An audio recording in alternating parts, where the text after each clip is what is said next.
Alright guys, I'm gonna try and make this video pretty quickly.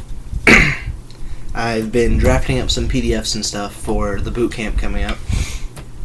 And after the boot camp, I'll also be doing another separate series called Tricks of the Trade. So if you're wanting to learn, and you're really wanting to learn how to do all those cool shred things, or just learn how to like play in general and be really good, I'd stick around for it, because these are going to be tricks that'll help you. So today I'm going to be talking a lot about chords and music theory.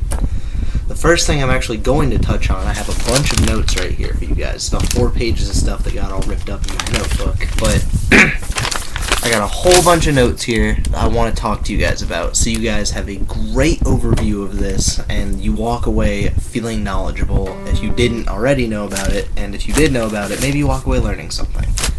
So first I'm going to talk about bar chords. A bar chord is, you know, just a chord that is barred, so like that. So when you go about making a bar chord, you're going to have to do a few things. First, you're going to have to be able to get your finger across all 6 strings here, but you're also going to have to use these 3 fingers, which are your pinky, your ring, and your middle finger, to be able to make a shape. So I think the easiest way to describe doing this is breaking this into those 2 parts of getting your finger across all the strings and making the shape as 2 separate items. So let's start with getting your finger across the strings. When you make a bar, essentially what you're doing is you're bringing this right here, this nut, you're bringing it down. Now mine has locks on it because I have a Floyd Rose tremolo system. Yours might just be a little white strip. In either situation, that's your nut. So you're going to bring it down, essentially. And it's going to change the key. It's like putting a capo on. It's a false capo. So what you're going to do is take your finger, and what I do anyway, is like you're lifting the guitar up like it's a dumbbell.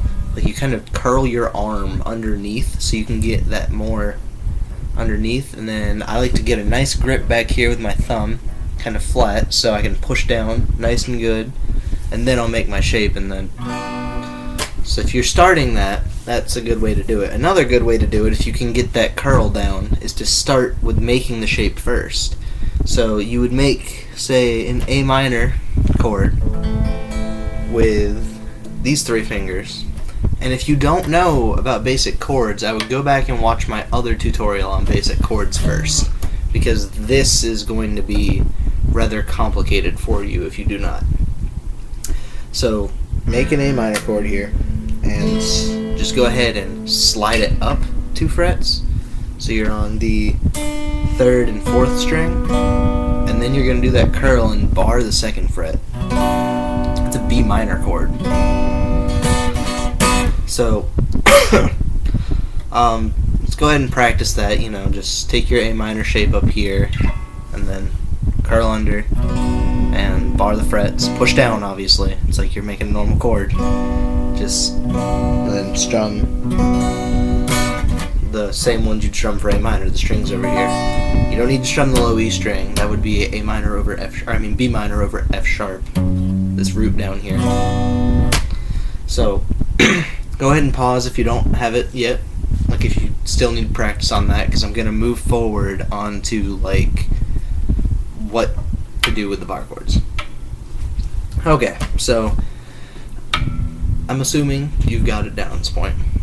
So what you're going to do to find out which bar chords are which is you're going to go ahead and do like I just did. Like this is a B minor, so you're using an A minor shape on the 2nd fret. So you're doing this. Here's the easy way to describe this. Say you were to make an A chord, and then you were to move it up to the same position where we just were on the 2nd fret. So it's a B chord. It's because you're taking a major chord and barring it, you're going to have a major bar chord. If you take a minor chord like the A minor and bar it, you're going to have a B minor. So that would be, from the open position, it'd be A, B flat, B, C, C sharp, D, you know, just chromatic scale moving forward. speaking of the chromatic scale, I haven't taught about that yet, so I'm going to teach it real quick because it's going to allow you to find where these chords are. But before I get to that, actually, I'm going to talk about shapes. So the shapes of bar chords can be just kind of any chord. You can do like a triad type thing, so like, you can bar that triad. That's too complicated for me to start messing with. But you can do a G chord. You can bar a G chord. You just have to really... It's a hard one. It's looking like that. So that will come in handy in the cage system. And if you have any questions about the cage system, I am not qualified to answer them. You can head over to Sinister Gates' website. He has a free online school that I'm actually attending. And it's not just me. There's thousands of other guitarists, including guitarists like Guitar Ninja Cat. If you've never heard of her, she's an amazing guitarist. Ides is another great theory wizard on that side. You can even interact with Sinister and Papa Gates themselves. So any questions that I don't answer, feel free to comment, and I'll try to answer them in a later video. But as well, that's a great site to learn. Like, they'll teach you all sorts of stuff. But anyway, so when you're doing those things and you're making shapes, you can make just about any shape, like a C one, C chord, you know, just bar that. You could do a D chord. It's kind of an odd shape, but you could do a D chord. And you guys get the point. So, if I said like an F sharp major, it'd be an E bar chord on the 2nd fret. Because it'd be E, and then take your root on the 2nd fret, so it'd be F sharp, and then it's a major chord. So, if you didn't know anything about bar chords, there you go, now you know how to read them. But now we're going to talk about how to find them, and how to name them, because it's way easier when you know that stuff. And I didn't know this for a long time, so trust me, I'm speaking from experience. So the chromatic scale is the octave between the open string and the 12th fret on that string. So it would be like, I actually had this written down right here so I don't screw it up. Okay, it would be like, open would be E on the low E string. The low E and high E are the same string. They're not an octave, but they're the same notes. I think the octave would actually be right here. Okay. We'll get to that in a moment. So open E, we go to F, then F sharp, G, G sharp, A sharp, B, C, C sharp, D, D sharp, and then E. And guess what? After this 12th fret, E, F, F sharp, G, just repeats. So, that's awesome. But, how do you use it? Well, first of all, you would have to realize if you're playing an E chord, your root note would be your low E.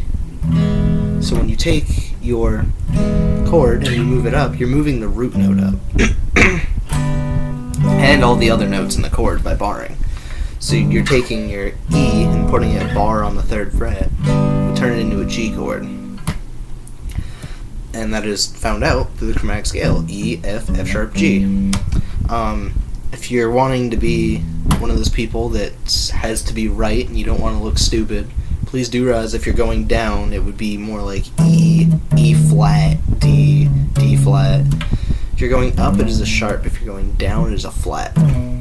So, as well, sometimes people who play a lot and use a lot of theory will say, like, sharp or flat, and you gotta realize that if you say sharp or flat, you're probably going in a downward motion or an upward motion, depending on if it's a sharp or a flat.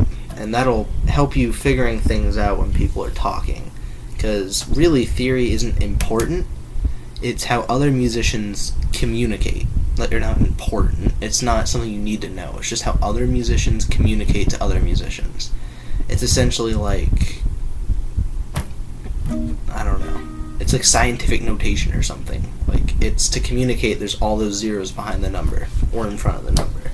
And that's all theory is. It's just a way to communicate things easier and ideas, because sometimes it's hard to communicate ideas. You don't want to just be like, oh, you know that riff that's like na na na na na na na na na na.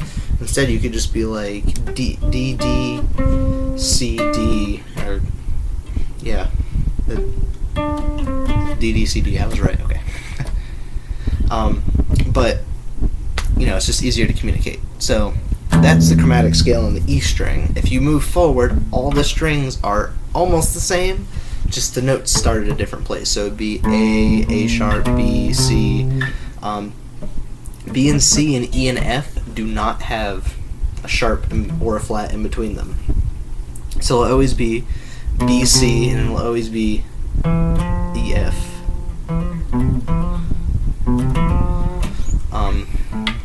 Don't know why. Just works out that way. If you know why, feel free to shove it down in the comments section and let everyone know. I don't know. I'm sure there's people out there that know, but I do not. So, talked about all that good stuff. Practice patterns. Alrighty, so if you aren't fantastic with bar chords, maybe you're having this going on, or you're having something like this where you're like, you know, slipping out back here, your hands cramping. Those are things that happen. You gotta practice. So like all things, you take stuff slow. Practice patterns are fantastic for anything you're learning, whatever it is. Whether it be like a gypsy jazz thing, you need to, I mean, it's just great. Or even Jack had a Guitar Ninja Cat had a fantastic tutorial on Hail to the King where she would, and she just talked about practice patterns of like those little kind of hammer-ons and pull-offs to be able to get the stuff down better. So practice patterns for bar chords would be something like taking the same chord, like the same chord shape, so you don't have to move your hand much, and then just moving it around. So here I'm doing 3rd fret bar, 5th fret bar, 7th fret bar, back down to 5th fret bar. So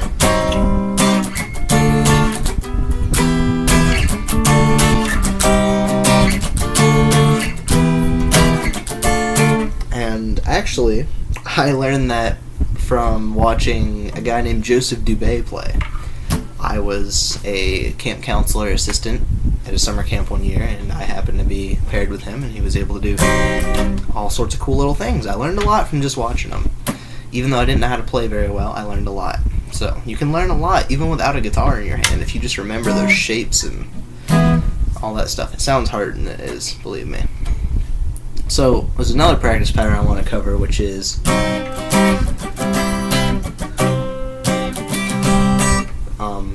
just moving your fingers and really getting, not just moving your hand, but moving your fingers. So take your, what would that be? B sharp minor? B sharp minor. No, that's C. Whoa. See, I almost made that mistake. That slips my mind at the time. It's a C minor. So take your C minor chord here, which is the barred 3rd fret A minor shape. And go ahead and play that twice. So, and then you're going to take your middle finger here and bar it across these 3, which would make an A shape. And that's going to allow you to get in the habit of doing that barred A shape. So, like,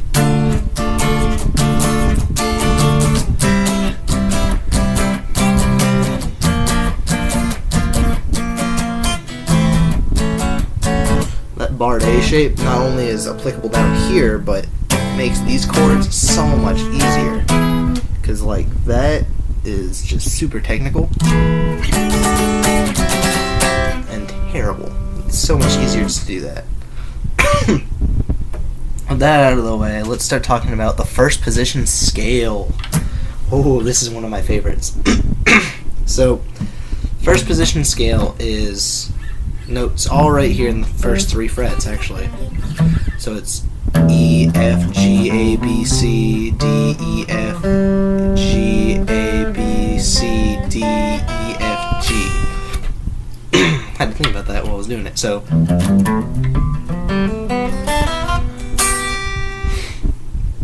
that'll help you find a lot of sheet music notes if you know how to do it. So let's talk briefly about the scale, and then we'll talk about reading sheet music a tad. I won't go into that because that'll be a way later video, because that is a complicated thing. So the first position scale is an open E string, low E, obviously. Low open E, 1 and 3 on the E. And you're going to take an open A, and then do 2, 3 on the A. So the first 2 strings are.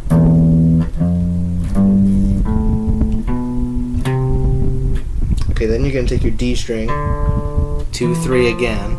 So open 2, 3. I don't think I said open. Maybe I did. And then it'd be open 2 on the G. That's it, just open 2. That's where it trips people up when they start going fast. So do not just go. That was terrible. Don't do that for that reason. Take it slow. It's not a rush. It's not a race. If you take it slow, you're going to do better than the person taking it fast. So open 2 on the G, open 1, 3 on the B, and then open 1, 3 on the E as well. So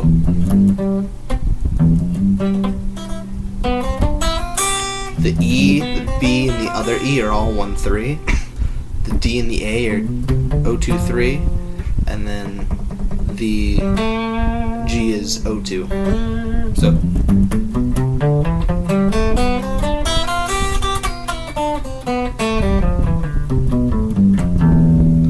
alright, let's do that nice and slow together. Starting on the low E string.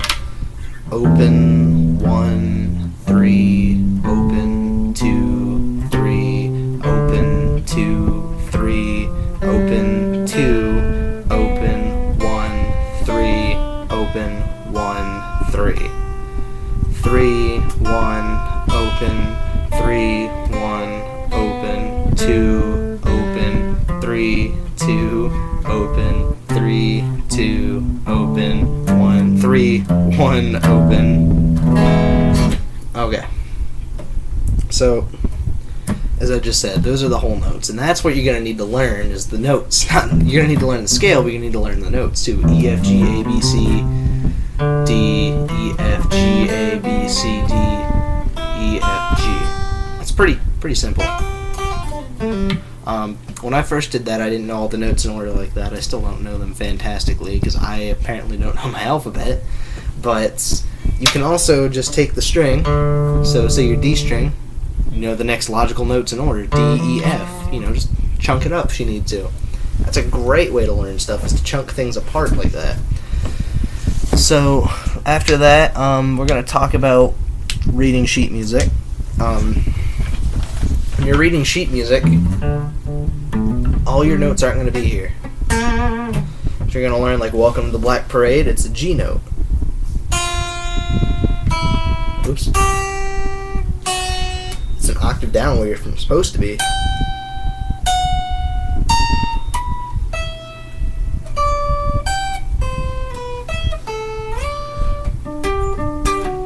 You can learn all sorts of fancy stuff with that. But that's not what I'm talking about in this lesson. I just wanted to tell you about this scale right here, because this scale is super good for warming up. You know, if you alternate pick it, so up and down, so that 1, 2, 3, up, down, up, down, up, down, up. You get the idea. I need to practice myself, don't worry. I'm having an off day today. Alright, I also wanted to talk about the major scale. So the major scale is whole tones, and it is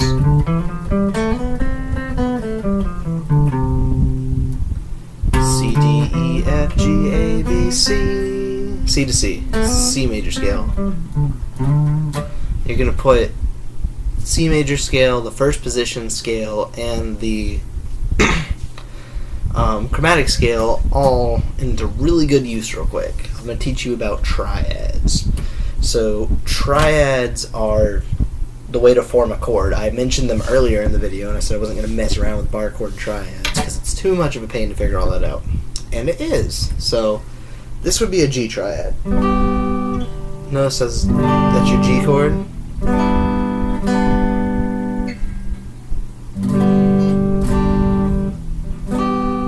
So the only difference between this and this is I'm adding this third G up here, or the second G, the octave, which would be the equivalent to putting this G in this chord. So a triad is 3 notes. It is 3 notes of a chord. So let's build the C chord out of the C scale, because that's the one that I learned on SinisterGates.com, and that's the easiest one for me to explain this with. So a triad, to make a natural chord, so a C chord, would be 1, 3, and 5. So let's take the C scale. C, D, E, F, G, A, B, C. So this is 1 right here, your first C. So 1, 2, 3. So far we have C and E. So these 2 notes are what you need. But you also need 1 more, that 5th. So D, E, F. F is your 5th string down here. Now you can't play the 2nd and 5th string at the same time, but if you'll notice, it's a harmonic equivalent. So they're the same note, in other words. So what you can do is take 3rd on the A, 2nd on the D, and the open B or G string. So then you get a. And if you take this other C right here, find its harmonic equivalent up here on the 1st fret, you just built your C chord. And then this open E over here is actually the octave of this E. Told you that would come in handy later. So when you're building a chord, if you're going to build a full chord over here, C, D, E, C, E, G, C, E. So that's how you find a triad. 1, 3, 4. Or 1, 3, 4. 1, 3, 5. Holy crap. 1, 3, 5. This one for the G triad. So I won't go into it because it's going to take way too long to explain. As I said, I'm trying to keep this quick. We're already running at 23 minutes here. So to your D string 5th fret, your G string 4th fret, and your B string 3rd fret. That is a G triad, which is G, G, A, B, C, D. G, B, and D. Yeah, G, B, and D. 1, 3, 5. See, I still have to count it on my fingers. I still am not proficient at it because I just learned it. But, and then if you bar your finger over this 3rd fret too, it'll create a more full sounding G. But we're not going to do that because I'm going to show you something. Okay. So these 3 strings right here. If you're going to make a minor chord, you're actually going to flat the 3rd. So it's going to end up being, whoa. This is used in jazz more often than not. If you're going to ask me to play a G minor, I'm not going to go like that. I'm going to probably go like that. They do sound similar though. It's an easy, quick way to make a chord when you know what you're doing. So when you make a flat 3rd, that means you just move it down a step. If you remember the chromatic scale, flat means down. Sharp would mean up. So then G sharp would be, and then on here it would be, whoa. Okay. That's triads. I'll go over that later, so if you still don't get it, that's in a later video. don't panic. Yep, that's pretty much it. I do want to talk quickly about reading chord charts. I do mention it in one of my PDFs, and I do want to talk about chord progressions, common ones. So, I do not have a chord chart unless it's on the back. I do not. Okay, well, so a chord chart will consist of something that looks, we'll just use this as an example. This is my notes on the first position scale.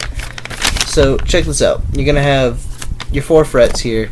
Assume all these dots aren't here. You're going to have your E to E string. You know, all 6 strings right there. Normally you'll have a circle with a number in it, and that number will represent your finger. So, say if you're going to play an E minor, it would have a circle on the fret positions for here and here.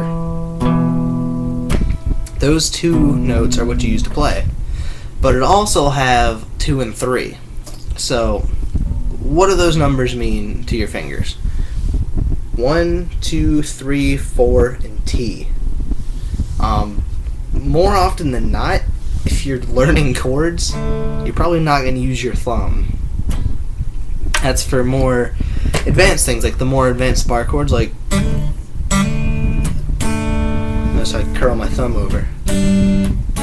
Or if you're doing Tears in Heaven, he does it. Up here. There's multiple ways to play that. That's how I play it, because it's the easiest way. So, that's cool, because if you will notice, when you're practicing bar chords, if you haven't already, you'll notice your hand will start to cramp up. And that probably goes away, but it has not gone away for me yet. So, you know, that's a good way to give yourself a break. That's like the Hendrix way of playing bar chords. I also want to talk about 1-4-5 chord progressions. So 1-4-5 chord progression would be using the circle of fifths, taking the first chord, fourth chord, and the fifth chord in sequence. I can't talk. First, fourth, and fifth chord in a sequence. I had my notes right here, so I didn't forget it, and I made sure I talked about it. So this will give it a nice progression. It's actually a common progression. So if you've ever heard somebody go, oh, everything's G, C, and D in E minor, well, that's because that would be like a 1-3-5 chord progression. Don't quote me on that, because I don't know about the E minor. That might not be 3. But G would be 1, C would be 4, D would be 5. So let's take that and look at that. It's the same thing here. Remember that? We counted these? So let's take C. C would be C, F, G. So C, D, E, F. D, E, F. G. So, you know, obviously 1-4-5 in the sequence. C being 1, F being 4, G being 5. So it would be...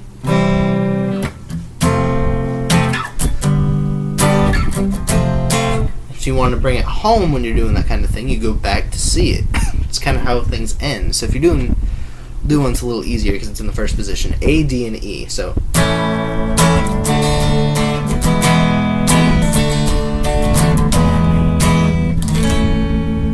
notice how that A sounded like it went home. Like it kind of just ended there. It's supposed to end on that note. It doesn't have to. That's the great thing about music. Is nothing has to do anything. It just kind of does what it does. And there's certain things that sound great together. Like, when I was talking with Guitar Ninja Cat, she told me about using the C scale in the position so I could be like...